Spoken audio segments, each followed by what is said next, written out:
upande wa Bwana. Kuna mwingine anakuja ibadani lakini mambo yakimchanganya tu kwa mganga kupiga ramli. Sasa unamtegemea Mungu yupi? Kuna wengine sasa ndio anaongoza msafara wa ukoo kwenda kupiga ramli. Tukapiga ramli tujue. Siku hizi mabunge analia kila siku. Uone shida gani na bundi? Acha bundi watembee. Kama ametumwa na mchawi, wewe acha atembee. Yule mchawi atajua tu alichokifanya sio.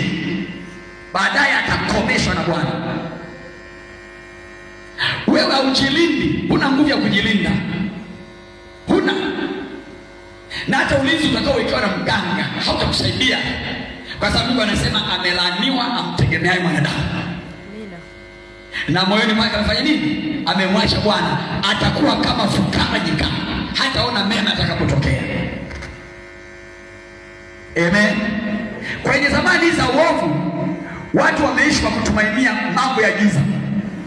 Uchawi mbele, uganga mbele, machini mbele, mizimu mbele, kila kitu wametanguliza hayo. Lakini Mungu anampenda. Ibadani wanaenda, kwenye misa wanaenda, kwenye kila kitu wanaenda, wanafanya ibada. Lakini wakirudi, hatari.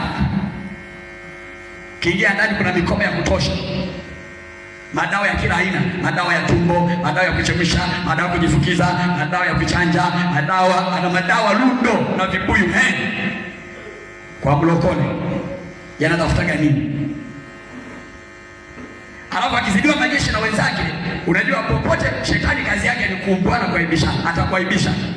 Wenzako akiona vile vitu anaongeza nguvu yao. Nguvu ya uchawi inaongezwa, imeandikwa katika Ezekieli, panua ilizi yako. Uongeze uganga wako na uchawi wako uwe mwingi sana, tuone kama utakusaidia. Kwa hiyo mwingine akiona wewe unao uchawi anaongeza wako wake ili akukomeshe. Okay, akizidiwa majeshi unamwona mtu anakimbia, Yesu nisaidie, amezidiwa majeshi. Si utumie nyenzo zako. Amen. Mungu ana kila kitu. Ukikaa kwenye madhabahu ya Mungu anakusaidia yeye kwa nguvu zake. Kila kitu. Mungu ana kila kitu. Mungu ana kila kitu. Kwa sababu yeye Mungu akiamua kuhamisha nguvu iliyo ndani ya miti kuweka ndani yako, anaweka, sababu ndiye aliyeumba miti. Mungu ndiye aliyeumba miti. Amen. Alichukua roho ya Elia akaweka ndani ya Yohana. Akawa anamuona Yohana lakini ni Elia anatenda kazi.